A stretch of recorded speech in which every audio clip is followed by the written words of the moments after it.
Welcome to MCAT Cracker. I am Dr. Mohabbatullah. This channel is for FSC, MCAT, NUMS, EDIA, G, NEET complete notes, concept, important points and complete detail is available. Please subscribe this channel for upcoming notification. बिस्मिल्लाहिर्रहमानिर्रहीम अस्सलाम वालेकुम dear students. आज हम physics of solid का next lecture पढ़ने वाले हैं। आज हमारा टॉपिक क्या होगा? Mechanical properties of solid. तो मैकेनिकल प्रॉपर्टीज ऑफ सॉलिड से रिलेटेड इंशाल्लाह हम हर बेसिक पॉइंट, हर कॉम्प्लेक्स पॉइंट क्या करेंगे, डिस्कस करेंगे।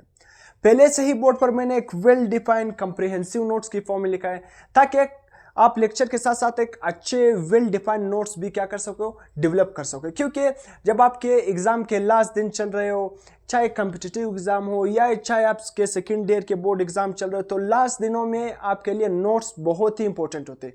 आप कम टाइम में बहुत सारे चैप्टर रिवाइज कर सकते हो अगर आपके साथ एक अच्छे वेल डिफाइंड नोट्स मौजूद हो। तो पहले से ही मैंने एक तरतीब के साथ, रेगुलर पैटर्न के साथ मैंने बोर्ड पर एक अच्छे नोट्स भी आपके लिए लिखे हैं।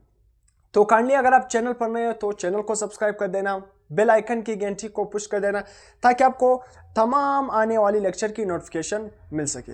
लेक्चर को स्टार्ट करते हैं। सबसे पहले मैकेनिकल प्रॉपर्टीज ऑफ सॉलिड, मतलब जो सॉलिड है ना उसकी हम मैकेनिकल प्रॉपर्टीज पढ़ने वाले। अब बात आती है कि मैकेनिकल प्रॉपर्टी खुद है क्या, कि व्हाट इज मैकेनिकल प्रॉपर्टी। ठीक है, हम पढ़ने वाले क्या है, mechanical properties of solid. Solid के तमाम तर जो पॉसिबल मैकेनिकल प्रॉपर्टीज है उसको हम पढ़ेंगे, मगर सबसे पहले हमें यह जानना होगा कि मैकेनिकल प्रॉपर्टी दरअसल में है क्या। अब मैंने बहुत ही आसान डिफिनेशन लिखा है, पहले मैं रीड कर देता हूँ डिफिनेशन, फिर आपको आसान अल्फाज में समझाता भी हूँ कि मैकेनिकल प्रॉपर्टीज क्या है। डिस्क्राइब, मैकेनिकल प्रॉपर्टी कौन सी प्रॉपर्टी है? ये वो प्रॉपर्टी है जो डिस्क्राइब करती है, बयान करती है क्या, describe materials behaviour under various types of loads such as tension, compression और इम्पैक्ट। IMPACT, ये क्या है, इम्पैक्ट। तो मैकेनिकल प्रॉपर्टीज क्या बन गई? डिस्क्राइब करती है मटेरियल की बिहेवियर को।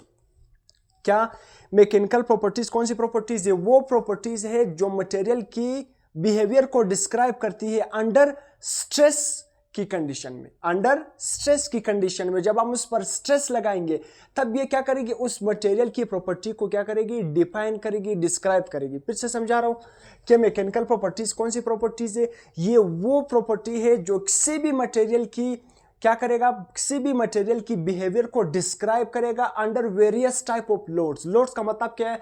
जब आप उस पर स्ट्रेस लगाओगे, मतलब या उसको कंप्रेस करोगे, तब ये मैकेनिकल प्रॉपर्टीज उस सब्सटेंस की बिहेवियर को डिस्क्राइब करेगी। जब आप किसी भी सब्सटेंस पर स्ट्रेस लगाते हो तो उस स्ट्रेस के नतीजे में वो सब्सटेंस किस तरह रिस्पॉन्स करता है, स्ट्रेस के नतीजे में वो सब्सटेंस किस तरह रिस्पॉन्स करता है, तो इसको हम क्या नाम देते हैं, ये मैकेनिकल प्रॉपर्टीज है।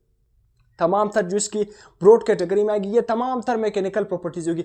आया वो सब्सटेंस हार्ड है, वो सब्सटेंस डक्टाइल है, वो सब्सटेंस ब्रिटल है, वो सब्सटेंस सॉफ्ट है, क्या है। तो बात समझ आ गई कि मैकेनिकल प्रॉपर्टी क्या है, डिस्क्राइब करती है मटेरियल की बिहेवियर को under various type of load. Loads का मतलब क्या है, जब आप उस पर स्ट्रेस लगाते हो, फोर्स लगाते हो, प्रेशर लगाते हो, तो जब किसी भी सब्सटेंस पर आप मुख्तलिफ किस्म के लोड लगाते हो, स्ट्रेस लगा लिया या आपने उस फोर्स लगा लिया, डिफॉर्मिंग फोर्स लगा लिया, तब जो अंडर स्ट्रेस कंडीशन मुख्तलिफ सब्सटेंसेस की बिहेवियर को डिफाइन करना, ये किसका काम है, मैकेनिकल प्रॉपर्टीज। तो ये मैकेनिकल प्रॉपर्टी का बेसिक डिफिनेशन हो गया। अब मैंने और क्या लिखा है, determine how material response stress strain की कंडीशन में। हाउ मटेरियल रिस्पॉन्स यहां पर आपने लिखना है अंडर, सही है, कि कोई भी मटेरियल किस तरह, मतलब दरअसल में जो मैकेनिकल प्रॉपर्टीज, एक ये सेकंड डिफिनेशन है। पहला डिफिनेशन तो मैंने ऊपर जो लिखा हुआ ये है। अब सेकंड डिफिनेशन क्या है कि मैकेनिकल प्रॉपर्टीज डिटरमाइन करती है, बताती है हाउ मटेरियल रिस्पॉन्स, कि कोई भी मटेरियल किस तरह रिस्पॉन्स करता है अंडर स्ट्रेस स्ट्रेन की कंडीशन में, कि कोई भी मटेरियल किस तरह रिस्पॉन्स करता है अंडर स्ट्रेस और स्ट्रेन की कंडीशन में। तो इसको हम क्या नाम देते हैं, मैकेनिकल प्रॉपर्टी। स्ट्रेस क्या है, जब आप किसी भी सब्सटेंस पर स्ट्रेस लगाते हैं तो उस स्ट्रेस के नतीजे में उसमें क्या प्रोड्यूस होती है, स्ट्रेन प्रोड्यूस होती है। स्ट्रेस का मतलब क्या है, किसी भी सब्सटेंस पर क्या लगाना, प्रेशर लगाना। स्ट्रेस का फार्मूला क्या था, फोर्स पर यूनिट एरिया। मतलब किसी भी सब्सटेंस के यूनिट एरिया पर जब हम डिफॉर्मिंग फोर्स लगाते हैं तो उस डिफॉर्मिंग फोर्स की वजह से उसमें क्या आती है, डिफॉर्मेशन आती है। डिफॉर्मेशन का मतलब क्या है, स्ट्रेन। सही, आसान अल्फाज में डिफॉर्मेशन का मतलब क्या है, स्ट्रेन। अब डिफॉर्मेशन से मतलब क्या है, उसके वॉल्यूम में चेंज आना, उसकी शेप में चेंज आना, उसकी साइज में चेंज आना। तो स्ट्रेस ने क्या प्रोड्यूस की, किसी भी सब्सटेंस में स्ट्रेन प्रोड्यूस की। स्ट्रेस ने क्या प्रोड्यूस की, स्ट्रेन। तो ये हमने स्ट्रेस और स्ट्रेन को भी यहाँ पर उसकी कंसेप्ट को समझ लिया। तो ये मैकेनिकल प्रॉपर्टी की जो बेसिक डिफिनेशन दिखी, दरअसल में मैकेनिकल प्रॉपर्टी है क्या। अब यहाँ पर हम आहिस्ता आहिस्ता पढ़ने वाले हैं। सबसे पहले प्रॉपर्टी क्या है, स्ट्रेंथ। स्ट्रेंथ का मतलब क्या है, ability of a material to withstand an applied force. Simple अल्फाज में स्ट्रेंथ का मतलब क्या है, मतलब क्या है, स्ट्रेंथ का मतलब क्या है, कोई भी सब्सटेंस कितना, स्ट्रेंथ का मतलब क्या है, कोई भी सब्सटेंस कितना पावरफुल है, मतलब वो कितना क्या है, किसी भी फोर्स को कितना विथस्टैंड कर सकता है। ये मेरे साथ क्या है, एक मार्कर है, मैं इस पर क्या लगा रहा हूँ, बहुत ज्यादा फोर्स लगा रहा हूँ, मगर ये फिर भी इस फोर्स को क्या कर रहा है, रेजिस्ट कर रहा है, विथस्टैंड कर रहा है। तो स्ट्रेंथ का मतलब क्या है कि कोई भी सब्सटेंस या कोई भी सब्सटेंस की वो एबिलिटी कि वो किसी भी फोर्स को कितना विथस्टैंड कर सकता है, किसी भी फोर्स को कितना रेजिस्ट कर सकता है। तो इसको हम क्या नाम देते हैं, स्ट्रेंथ। तो पहली मैकेनिकल प्रॉपर्टी क्या है सॉलिड की, स्ट्रेंथ है, ability of a material to withstand an applied force, कि वो जब आप किसी भी सब्सटेंस पर फोर्स लगाते हो वो उस फोर्स को कितना रेजिस्ट करता है। तो इसको हम क्या नाम देते हैं, स्ट्रेंथ। अब क्या है सेकंड प्रॉपर्टी, हार्डनेस। हार्डनेस क्या है, पहले मैं इसका जो यहाँ पर मैंने डिफिनेशन लिखा है पहले वो पढ़ूंगा फिर आपको समझाऊंगा। हार्डनेस क्या है, is a measure of how easily a material can be scratched और इंडेंटेड। क्या, कोई भी मटेरियल, आसान अल्फाज में कि easily, how easily material can be scratched और इंडेंटेड। अब इसका मतलब क्या है, हार्डनेस का मतलब आसान अल्फाज में कि कोई भी मटेरियल कितना हार्ड है, कितना रेजिस्ट करता है। हार्डनेस का मतलब क्या है कि कोई भी सब्सटेंस कितना विथस्टैंड करेगा। उसी तरह कोई भी सब्सटेंस जब आप उस पर फोर्स लगाओगे वो कितना रेजिलियंट होगा, वो कितना रेजिस्टेंस होगा अंडर अप्लाइड फोर्स, वो कितना, जितना कोई भी सब्सटेंस हार्ड होगा उतना ही उस पर क्या करेगा, उसको आप इजीली से क्या करोगे, इजीली से आप उसको ब्रेक नहीं कर सकते हो, इजीली से आप उसको क्या करोगे, उसमें डिफॉर्मेशन नहीं ला सकते हो। तो ये सिंपल यहाँ पर बता रहे कि hardness is a measure of how easily a material can be scratched और इंडेंटेड। मतलब आप किसी भी सब्सटेंस को कितनी आसानी से, या दूसरे अल्फाज में दूसरा डेफिनेशन भी आप लिख सकते हो कि कोई भी मटेरियल को आप कितनी मुश्किल से उसमें स्कार्च ला सकते हो या उसमें डिफॉर्मेशन ला सकते हो। तो उसको हम क्या कहते हैं, हार्डनेस। एक आप रबर उठाते हो, उसको आप आसानी से स्ट्रेच कर सकते हो। अब ये मार्कर है ना, इसको आप स्ट्रेच कर सकते हो, आसानी से नहीं कर सकते हो। आप इस पर फोर्स लगाओगे, जितना आप स्ट्रेस यहाँ पर लगा रहे हो उतना स्ट्रेस आप रबर पर लगाओ, वो आसानी से डिफॉर्म होगा रबर, मगर ये आसानी से डिफॉर्म नहीं होगा। तो ये ज्यादा हार्ड है, ज्यादा रेजिस्टेंट है। तो हार्डनेस का मतलब क्या है, ज्यादा रेजिस्टेंट होना किसी भी फोर्स के खिलाफ। तो यहाँ पर ये क्या है, किस्म का डिफिनेशन है आसान। अब हार्ड मटेरियल का मतलब क्या है, वो क्या है, ज्यादा ब्रिटल। अब ब्रिटल का मतलब क्या है, ब्रिटल मैंने से पिछले लेक्चर स्ट्रेस और स्ट्रेन के कर्व के बारे, जो कर्व मैंने बताया था वहां पर मैंने ब्रिटल डक्टाइल के बारे में बताया था। तो यहाँ पर जो अक्सर हार्ड मटेरियल, ये आपके एग्जाम के हवाले से, एमसीक्यूज के हवाले से इंपॉर्टेंट पॉइंट है कि हार्ड मटेरियल क्या है, ब्रिटल होते हैं। जो अक्सर हार्ड मटेरियल है, अक्सर 90% जो हार्ड मटेरियल है वो क्या है, ब्रिटल। ब्रिटल का मतलब क्या है, जब आप क्या करोगे, इलास्टिक लिमिट से ज्यादा उस पर फोर्स लगाओगे तो वो जल्दी टूट जाएगा। वो ज्यादा स्ट्रेस को क्या करेगा, बर्दाश्त नहीं कर सकता है, ज्यादा स्ट्रेस को रेजिस्ट नहीं कर सकता है। मतलब लेट्स सपोज ये मार्कर है ना, इस मार्कर पर अगर आप स्ट्रेस लगाओगे, मतलब 6 तक आप स्ट्रेस लगा सकते हो, 5-6 तक आप इस पर स्ट्रेस लगा सकते हो। सही है, स्ट्रेस का मतलब क्या है, pressure, force per unit area. सही है, इस पर आप फोर्स या आसान अल्फाज में डिफॉर्मिंग फोर्स लगा सकते हो 6 से 7 न्यूटन तक। सही है, अगर आपने 7 न्यूटन से ज्यादा लगा लिया तो ये डायरेक्ट क्या करेगा, ब्रेक करेगा, डायरेक्ट क्या करेगा, ब्रेक। तो ब्रिटल का मतलब क्या है कि जब आप इलास्टिक लिमिट से बाहर जाओगे, किसी भी सब्सटेंस पर आप जब आप डिफॉर्मिंग फोर्स लगा रहे हो ना, अगर आप इलास्टिक लिमिट से बाहर गए तो ये डायरेक्ट क्या करेगा, ब्रेक करेगा, डायरेक्ट क्या करेगा, ब्रेक करेगा। तो इसको हम क्या नाम देते हैं, ब्रिटल। एग्जांपल क्या है, डायमंड हो गया, कार्बन स्टील हो गया। इसके बाद क्या है, ब्रिटलनेस। अब ब्रिटलनेस क्या है, तीसरी प्रॉपर्टी क्या है मैकेनिकल प्रॉपर्टी में, ब्रिटलनेस, जिस तरह पर मैंने बताया ब्रिटल। अब ब्रिटलनेस क्या है, a material that has a tendency to break easily और सडनली विदाउट एनी एक्सटेंशन। ऐसा सब्सटेंस जो बिल्कुल सडनली ब्रेक कर जाए या आसानी से ब्रेक कर जाए, जिसको हम आसानी से तोड़ सकते हैं, या सडनली ब्रेक कर जाए कोई भी एक्सटेंशन के अलावा, मतलब उसमें कोई भी एक्सटेंशन ना हो मगर वो आसानी से ब्रेक कर जाए या सडनली ब्रेक कर जाए, इस तरह प्रॉपर्टी को हम क्या नाम देते हैं, इस तरह की प्रॉपर्टी को हम नाम देते हैं ब्रिटलनेस। तो ब्रिटलनेस क्या हो गया, a material that has a tendency to break easily और सडनली। वो सब्सटेंस जो आसानी से ब्रेक कर सके या सडनली ब्रेक कर जाए, सडनली क्या हो जाए, वो टूट जाए विदाउट एनी एक्सटेंशन, मतलब उसमें एक्सटेंशन के बगैर कोई भी एक्सटेंशन उसमें ना आ जाए, वो सडनली ब्रेक कर जाए या आसानी से ब्रेक कर जाए, उसको हम क्या नाम देते हैं कि इस तरह प्रॉपर्टी को हम नाम देते हैं ब्रिटलनेस। विदाउट एक्सटेंशन का मतलब क्या है, अब ये मार्कर है ना, लेट सपोज मैं इस पर डिफॉर्मिंग फोर्स लगा रहा हूँ 10 न्यूटन, 10 न्यूटन में इस पर लगा रहा हूँ, इसमें कोई भी डिफॉर्मेशन नहीं हो रही, इसलिए चेंज नहीं आ रहा है। अगर मैंने 11 न्यूटन लगा लिया तो ये डायरेक्ट ब्रेक कर जाएगा, कोई भी इसमें एक्सटेंशन नहीं है कि जिस तरह आप रबर को स्प्रिंग को उठाते हो ना, स्प्रिंग पर आप थोड़ा खींचते हो ना, डिफॉर्मिंग फोर्स आपने 5 न्यूटन लगा लिया, लेट सपोज मैं एग्जांपल दे रहा हूँ ना, आप उसको छोड़ के वापस वो अपनी ओरिजिनल पोजीशन पे टू एंड फ्रो मोशन करके वापस अपनी मेन पोजीशन पर आएगा। मगर आपने अगर 5 न्यूटन से ज्यादा डिफॉर्मिंग फोर्स लगा लिया, तब इलास्टिक लिमिट से आप बाहर गए, तो जब आप स्प्रिंग पर फोर्स लगाओगे तब उसमें कुछ एक्सटेंशन आएगी ना, इलास्टिक लिमिट से फिर भी बाहर गए, कुछ एक्सटेंशन उसमें आएगा, उसमें फिर भी कुछ टू एंड फ्रो मोशन करके मेन पोजीशन पे तो नहीं आएगा, मगर फिर भी अब मेन पोजीशन पर आने की कोशिश करेगा, मतलब इलास्टिक लिमिट के बाहर भी स्प्रिंग में कुछ एक्सटेंशन हो रही है, कुछ एक्सटेंशन क्या हो रही है, हो रही है। जब आप बहुत ज्यादा डिफॉर्मिंग फोर्स लगाओगे तब वो परमानेंटली क्या होगी, डिफॉर्मेशन होगी। मगर मार्कर में आप इलास्टिक लिमिट से बाहर डिफॉर्मिंग फोर्स लगाओगे, डायरेक्ट ब्रेक कर जाएगा, कोई भी एक्सटेंशन यहां पर नहीं हो रही। तो इसका मतलब ये विदाउट एनी एक्सटेंशन।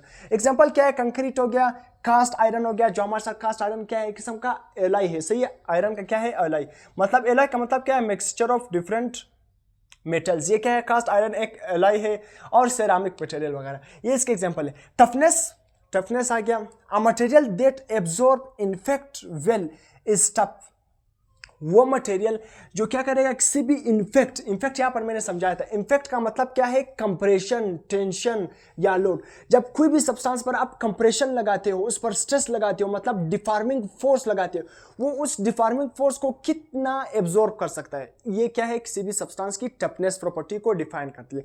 टफनेस का मतलब क्या है कि मटेरियल, कोई भी मटेरियल वो किसी भी इन्फेक्ट का मतलब क्या है, किसी भी टेंशन को, किसी भी डिफॉर्मिंग फोर्स को कितना एब्जॉर्ब कर सकता है, कितना अच्छा एब्जॉर्ब कर सकता है। डिफॉर्मिंग, एब्जॉर्ब का मतलब क्या है, आप ज्यादा फोर्स उस पर लगा रहे हो मगर उसमें कोई भी डिफॉर्मेशन नहीं हो रही, मतलब वो कितना अच्छा डिफॉर्मिंग फोर्स को एब्जॉर्ब कर सकता है, इन्फेक्ट को कितना अच्छा एब्जॉर्ब कर सकता है, तो इसको हम क्या नाम देते हैं, टफनेस। अब याद रखना, जो टफनेस है ना, ये अपोजिट टू ब्रिटलनेस। टफनेस वो प्रॉपर्टी है जो ब्रिटलनेस के साथ बिल्कुल अपोजिट है, ये दोनों क्या है, opposite to brittleness. Unit for toughness, unit का टफनेस का यूनिट क्या है, याद रखना है आपने, joule per metre square, joule per metre square, सही है, जूल पर मीटर स्क्वायर, या इसको हम इस तरह लिखते हैं, सही है, अगर आप जूल पर मीटर स्क्वायर इस तरह भी लिख सकते हो, या इस तरह लिखो, joule divided by metre square, तो जूल पर मीटर स्क्वायर या joule divided by metre square. अब पांचवी प्रॉपर्टी क्या है, प्लास्टिसिटी। प्लास्टिसिटी भी बहुत आसान property, the material which deform permanently when a small force are applied show plasticity.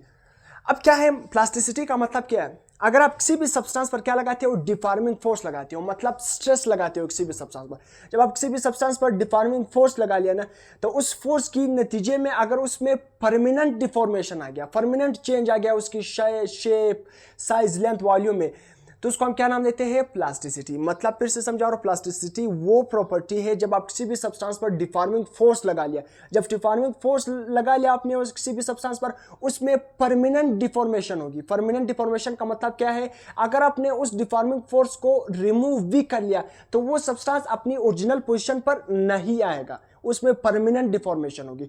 तो वो सब्सटेंस जब आप उस पर डिफॉर्मिंग फोर्स लगाते हो, डिफॉर्मिंग फोर्स के नतीजे में उसमें परमानेंट डिफॉर्मेशन आ जाए, अपनी ओरिजिनल पोजीशन को गेन ना करे, अपनी ओरिजिनल पोजीशन पर वापस ना आए, तो इस तरह सब्सटेंस को हम नाम देते हैं प्लास्टिक सब्सटेंस, और इस तरह प्रॉपर्टी को हम क्या नाम देते हैं, प्लास्टिसिटी। तो यहां पर मैंने लिखा भी है, the material which deform permanently, वो मटेरियल जो परमानेंटली उसका शेप, वॉल्यूम, साइज तब्दील हो जाए, When a small force are applied, जब हम कम फोर्स उस पर लगाते, शो प्लास्टिसिटी, और वो क्या शो करती है, प्लास्टिसिटी।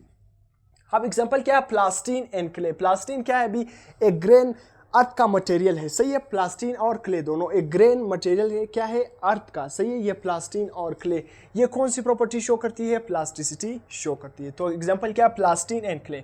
चौथी 6 प्रॉपर्टी क्या है, इलास्टिसिटी। अब प्लास्टिसिटी और इलास्टिसिटी एक दूसरे के साथ क्या है, अपोजिट है। इलास्टिसिटी क्या है, आसान अल्फाज में, अगर आप किसी भी सब्सटेंस पर डिफॉर्मिंग फोर्स लगाते हो, डिफॉर्मिंग फोर्स के नतीजे में अगर उसमें डिफॉर्मेशन आ भी जाए, मगर आप जब डिफॉर्मिंग फोर्स को रिमूव करोगे वो सब्सटेंस वापस अपनी ओरिजिनल पोजीशन पर, अपनी ओरिजिनल फॉर्म में आएगा। तो इस तरह प्रॉपर्टी को हम क्या नाम देते हैं? इलास्टिसिटी। इलास्टिसिटी का मतलब क्या है? जब आप किसी भी सब्सटेंस पर डिफॉर्मिंग फोर्स लगाओगे with in the elastic limit, किसी भी सब्सटेंस पर आप डिफॉर्मिंग फोर्स लगाओगे, जब डिफॉर्मिंग फोर्स आपने लगा लिया ना, तो जब आप डिफॉर्मिंग फोर्स को वापस रिमूव करोगे वो सब्सटेंस वापस अपनी ओरिजिनल पोजीशन पर आ जाए। तो इस तरह सब्सटेंस को हम नाम देते हैं इलास्टिक, और इस तरह प्रॉपर्टी को हम नाम देते हैं इलास्टिसिटी। तो the ability of a material to return to its original position, कि किसी भी मटेरियल की वो एबिलिटी कि वो वापस अपनी ओरिजिनल पोजीशन या फॉर्म में आ जाए after load has been applied and remove. जब हम उस पर लोड अप्लाई करते हैं किसी भी सब्सटेंस पर, तो जब लोड अप्लाइड करते हैं मतलब डिफॉर्मिंग फोर्स अप्लाइड करते हैं, जब अब डिफॉर्मिंग फोर्स की नतीजे में उसमें डिफॉर्मेशन जब आ जाए, मगर जब हम डिफॉर्मिंग फोर्स वापस रिमूव करते हैं, जब वो सब्सटेंस वापस अपनी ओरिजिनल पोजीशन पर आ जाए, तो इस तरह सब्सटेंस को हम क्या नाम देते हैं? इलास्टिक, और इस तरह प्रॉपर्टी को हम नाम देते हैं इलास्टिसिटी। एग्जाम्पल क्या है? Rubber, nylon. अब यहां पर मैंने एक ग्राफ बताया, ये ग्राफ मैंने स्ट्रेस और स्ट्रेन की कर्व में बहुत एक्सपीरियंस से बताया कि ब्रिटल सब्सटेंस और डक्टाइल सब्सटेंस में जो ग्राफ है क्या फर्क आ रहा है। अब यहां पर फिर से मैं समझा रहा हूं, स्ट्रेस और स्ट्रेन का कर्व है। अब ब्रिटल मैंने वो समझा कि वो सब्सटेंस जो आसानी से या सडन ब्रेक कर जाए, कोई भी एक्सटेंशन विदाउट एनी एक्सटेंशन, जबकि डक्टाइल क्या है? आसानी से ब्रेक नहीं करते हैं, सडनली ब्रेक नहीं करते, उसमें कुछ एक्सटेंशन आती है, बाद में वो ब्रेक करती है।